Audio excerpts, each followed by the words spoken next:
Hi అండి, welcome to my channel.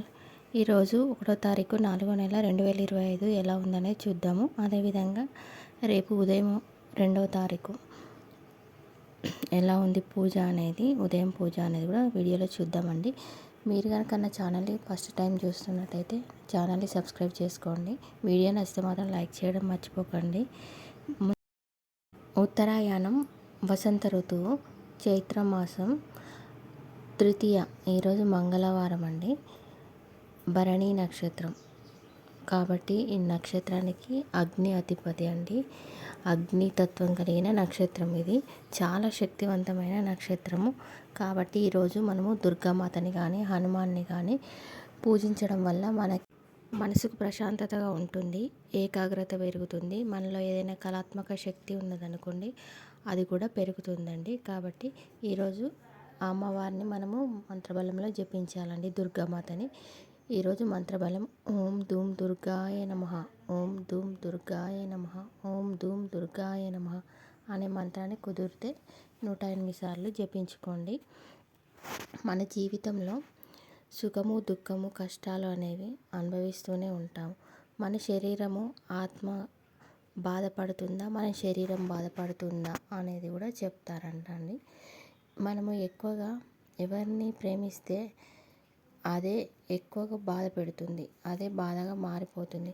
మనం ఎలా చూస్తామో అలాగనే ఉంటుంది ఏది కానీ. మనము దుఃఖాన్ని ఎక్కువగా చూసామనుకోండి మనకు దుఃఖంకు సంబంధించినవే ఎక్కువగా కనబడతాయి. అదే సంతోషాన్ని ఎక్కువ చూసామనుకోండి సంతోషంకి సంబంధించినవే కనబడతాయి. కాబట్టి మన దృష్టి ఎలాంటి వాటి మీద పెడితే అలానే ఉంటుందని గురువుగారు చెప్పడం జరిగిందండి. మన మైండ్ అనేది కూడా అలాగే మారిపోతుందంట. మైండ్ ఆలోచించే శక్తి కూడా అలాగే మారిపోతుందంట. కాబట్టి మనము ఉన్నదాంతో అంటే చిన్నగా ఉన్నా కూడా దాంతో సంతృప్తిగా బ్రతకడం నేర్చుకోవాలి. వాటితోటి తృప్తికరమైన జీవితాన్ని అనుభవించాలని చెప్పడం జరిగిందండి. ఈరోజు ఒక చిన్న కథ అండి. ఒక రాక్షసుడు ఉండేవాడంట. అతడికి ఆహారం అంటే చాలా ఇష్టమంట. అసలు అతడు తినని ఆహారం అంటూ ఏది లేదంట. ఆహారమే తినడానికే జీవిస్తున్నట్టుగా జీవించేవాడంట. అలా జీవిస్తూ అతడికి ఒక బుద్ధి పుట్టిందంట. అన్ని రకాల ఆహారాన్ని నేను తీసుకున్నాను, కానీ సముద్రంలో ఉన్న ఆహారాన్ని నేను స్వీకరించలేదు. నేను సముద్రంలోకి వెళ్ళి అందులో ఉన్న ఆహారాన్ని కూడా తింటానని సముద్రంలోకి వెళ్తాడంట. వెళ్ళాక అక్కడ దొరికిన సముద్రంలో ఉండే జీవరాశులన్నిటినీ తినేశాడంట. తిన్నాక దాంట్లో అన్ని ఒంటికి పడవు కదా, అందులో ఏదో అనేది తనకి పడకుండా పోయిందంట. అప్పుడు తన ఆరోగ్యం రోజు రోజుకు క్షీణించి తను మరణించాడంట. అలా అత్యాశకి వెళ్ళకుండా మనము ఉన్న దాంట్లోనే చిన్నగా అయినా మంచిదే తృప్తిగా బ్రతకాలని చెప్పడం జరిగిందండి. ఒక గురువు ఉండేవాడంట. అంటే ఒక రాజు అతనికి ఫలాలు తీసుకొచ్చి ఇచ్చాడంట. ఫలాలు తీసుకొచ్చి ఇచ్చినప్పుడు ఆ గురువు వాటిని చాటున పెట్టుకొని తినేవాడంట. వాటిని ఎవరైనా చూస్తారని వాటిలో ఉండే గింజలు ఉంటాయి కదా, ఆ గింజలు విత్తనాలను కూడా తిన్నాడంట. అలా తినడం వల్ల అవి పడేస్తే ఎవరైనా చూసి గుర్తుపడతారని, అందరికి తెలుస్తుందని ఆ విత్తనాలను కూడా తినడం వల్ల అందులో విత్తనాలలో పాయిజన్ ఉంటుంది కదా అండి. అన్నిట్లలో అన్ని మంచి గుణాలు ఉండవు కదా, కొన్ని చెడ్డ గుణాలు ఉంటాయి, కొన్ని మంచి గుణాలు కలిగి ఉంటాయి. మనకు మంచి ఎంత చేస్తుందో దాని తర్వాత చెడు కూడా అంతే కలిగి ఉంటుంది అందులో. ఏదైనా కానీ, ఫలమైనా కానీ, ఇంకా ఏదైనా కానీ. అలాగే అతడికి ఆ విత్తనాలు భుజించడం వల్ల అవి విషంగా మారి ఆరోగ్యం అనేది రోజు రోజుకు క్షీణించి తను మరణించడం జరిగిందంట అండి. అలా మనం తినే వాటిలో కూడా మంచి ఉంటుంది, చెడు ఉంటుంది, దుఃఖం ఉంటుంది, అక్కడే మంచి ఉంటుంది, సంతోషం ఉంటుంది. చీకటి ఎక్కడ ఉంటుందో వెలుతురు కూడా అక్కడే ఉంటుంది. అలాగే మనము చేసే పనులలో కూడా మంచి ఉంటుంది, చెడు ఉంటుంది. కాబట్టి దాన్ని మనం ఎలా చేయాలనేది ఆలోచించుకొని చేయాలని చెప్పారండి. ఇప్పుడు ఎగ్జాంపుల్గా మనం ఒక యాపిల్ తీసుకున్నాం అనుకోండి. యాపిల్లో చాలా శక్తివంతమైన గుణాలు కలిగి ఉంటాయని అందరం తింటాం. కానీ దాంట్లో విత్తనాలు ఉంటాయి కదా, అవి చాలా పాయిజన్ కదా, అవి తినొద్దు, అవి పక్కకు పడేయాలి. అలాగనే ఇప్పుడు ఇలా మంచి మాటలు చెప్పడం జరిగిందండి. మనం సంబంధాలను ఉంటాయి, ఆ సంబంధాలలో కూడా మంచి సంబంధాలు ఉంటాయి, చెడువి ఉంటాయి. వాటిని మనము అనుకూలంగా ఉండే వాటిని స్వీకరించాలని చెప్పడం జరిగిందండి. ఈరోజు సాంప్రదాయంలో మనం ఎక్కడికి వెళ్ళినా కానీ కుడి చేయి వాడాలి. మనము గుడికి వెళ్తే ప్రసాదం తీసుకుంటే కుడి చేయి తీసి పెట్టాలి, తీర్థం స్వీకరించిన కుడి చేయి పెట్టాలి అని ప్రతి దాంట్లో శుభకార్యాలలో ఫస్ట్ కుడి చేయి పెట్టాలని ఎందుకంటారు అనేది తెలియజేయడం జరిగిందండి. మనకి బ్రెయిన్ అనేది 2 రకాలుగా ఉంటుందండి. కుడివైపు ఉండే బ్రెయిన్, ఎడమవైపు ఉండే బ్రెయిన్, ఇలా 2 భాగాలుగా ఉంటాయంట అండి.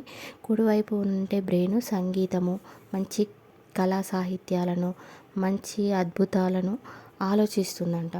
అదే ఎడమ వైపు ఉండేది భిన్నంగా ఉంటుందంట. ఎడమ వైపుది సైన్స్ విరుద్ధమైన మాటలని, విరుద్ధాలను వెతకడము, కొత్త వాటి గురించి అన్వేషించడం, అలాంటి వాటిని చేస్తూ ఉంటుందంట ఎడమ వైపు బ్రెయిన్. అందుకని మనం ఏది చేసినా కానీ కుడివైపు దాంతో చేయాలని చెప్తారు. మనం పడుకొని మార్నింగ్ నిద్ర లేసినప్పుడు కూడా కుడివైపు తిరిగి లేస్తే ఆ రోజంతా ప్రశాంతతగా ఉంటుందంట అండి. కాబట్టి ఇలా కుడికి ఎడమకి తేడా ఉంటుందని చెప్పడం జరిగింది.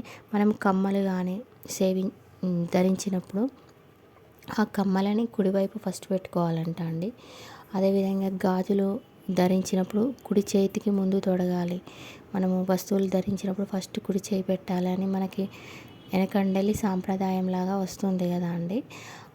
దీనిలో ఉన్న సైన్స్ అనేది అదంట అండి. కాబట్టి కుదిరితే ఫస్ట్ కుడి కాలు పెట్టి రావడం ఇంట్లోకి, చెప్పులు ధరించేటప్పుడు కుడి కాలు పెట్టి ధరించాలి, ఇలా అని చెప్పడం జరుగుతుంది. మనము ప్రదక్షిణలు గుడికి వెళ్ళినప్పుడు కూడా కుడివైపు నుండి వేస్తాం, అది కరెక్ట్ అంట అండి. ఎడమ వైపు నుండి చేస్తే అది అప్రదక్షిణ అవుతుంది. అది శూద్ర శక్తులకు చేస్తారంట. అంటే శూద్ర పూజలు చేసేవారు ఎడమ వైపు నుండి ప్రదక్షిణలు అనేవి మొదలుపెట్టి చేస్తారంట. కాబట్టి అలాంటివి మనం వాడకూడదు. కుడివైపు నుండి మనం టెంపుల్కి వెళ్ళినప్పుడు కూడా ప్రదక్షిణ అనేది చేయాలంట అండి. కుడివైపు నుండి చేయడం వల్ల, కుడివైపుని మనం ఎక్కువగా వాడడం వల్ల పాజిటివ్ ఎనర్జీ అనేది ఎక్కువగా ఉంటుంది. కాబట్టి కుడివైపు మనం ఎక్కువ వాడాలని చెప్పడం జరిగిందండి. అదేవిధంగా రేపు ఉదయం మనం ఆచరించవలసిన పూజ ఏంటనేది కూడా చూద్దామండి. రేపు 2వ తారీఖు 4వ నెల 2025 బుధవారం రోజు కృతికా నక్షత్రం ఉంటుంది. కాబట్టి ఆ రోజు గోధుమ పిండి దీపాలను వెలిగించాలండి. సూర్యాష్టకాన్ని చదువుకోవాలి దేవుడి ముందు పెట్టేసి, లేదా ఆదిత్య హృదయం అన్న చదువుకోవాలి. ఇలా చదివితే ఆరోగ్యం అనేది ప్రాప్తిస్తుంది, మనం చేసే పనిలో విజయం అనేది కలుగుతుంది. అదేవిధంగా మన ఇంట్లో దేవుడి ముందు నారాయణుడు కానీ విష్ణుమూర్తి ముందు కానీ సూర్యుడి ముగ్గు వేయాలండి. అలా వేసిన తర్వాత ఒక కంచంలో ఒక గోధుమ పిండి దీపము చేసి పెట్టేసుకొని దాంట్లో నెయ్యి పోసి వెలిగించుకోవాలండి. సూర్యాష్టకం చదువుకోవాలి. చదివిన తర్వాత 7 వత్తులు వేసి వెలిగించాలి ఆ దీపంలో.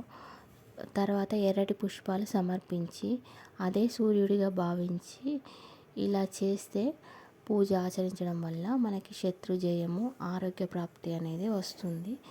ఆనందకరమైన లహరియలు ప్రాప్తిస్తాయి ఇంట్లో. కాబట్టి ఇంట్లో సంతోషం అనేది ఎప్పుడు కలుగుతూనే ఉంటుంది, కుటుంబంలో సఖ్యత కూడా జరుగుతుంది.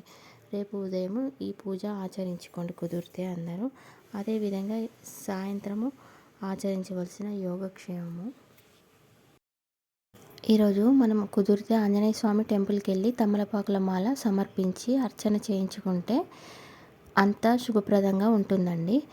మీ ఇంట్లో చిన్నపిల్లలు ఉన్నారనుకోండి, 12 సంవత్సరాల లోపు, 4 సంవత్సరాల నుండి 12 సంవత్సరాల లోపు పిల్లలు ఉన్నా కూడా వాళ్ళ మెడలో పంచముఖ ఆంజనేయ స్వామి ప్రతిమను, చిన్న బిళ్ళలను తీసుకొచ్చేసి అవి దేవుడి దగ్గర పెట్టేసి పూజించిన తర్వాత వాళ్ళ మెడలో కడితే బాలారిష్ట దోషాలు అనేది తొలగిపోతాయండి. అది కూడా కుదిరితే అందరూ చేయండి చిన్నపిల్లలు ఇంట్లో ఉంటే. ఒకవేళ మేము గుడికి వెళ్ళలేము అనుకున్న వాళ్ళు ఇంట్లోనే కూర్చొని ఆంజనేయ స్వామి ముందు 2 కొబ్బరి నూనె దీపాలు వెలిగించాలండి. వెలిగించిన తర్వాత హనుమాన్ చాలీసా కానీ ఆంజనేయ దండకాన్ని కానీ పఠించాలి. ఇలా ఆంజనేయ స్వామిని ఆరాధించడం వల్ల ఏదైనా నైవేద్యము పెట్టేయండి. ఇలా చేయడం వల్ల ఇంట్లో ప్రశాంతత పెరుగుతుంది, ధైర్యం కలుగుతుంది, డిప్రెషన్ నుండి బయటపడతారండి. ఉద్యోగం లేని వారికి ఉద్యోగ ప్రాప్తి, ఉద్యోగంలో ప్రగతి ఇవన్నీ కలుగుతాయండి. కుదిరితే సాయంత్రం అందరూ ఆచరించండి. చిన్నపిల్లలకి మాత్రం బాలారిష్ట దోషాలు ఏమైనా ఉన్నా అవన్నీ తొలగిపోతాయి. కుదిరితే అందరికీ 12 సంవత్సరాల లోపు పిల్లలందరికీ ఈ ఆంజనేయ స్వామి బిళ్ళన్ లాకెట్ తెచ్చేసి మెడలో పూజించిన తర్వాత కట్టండి. ఇది ఈరోజు యోగక్షేమం అండి. వీడియో నచ్చితే మాత్రం లైక్ చేయడం మర్చిపోకండి. కొత్తవారైతే నా ఛానల్ని సబ్స్క్రైబ్ చేసుకోండి.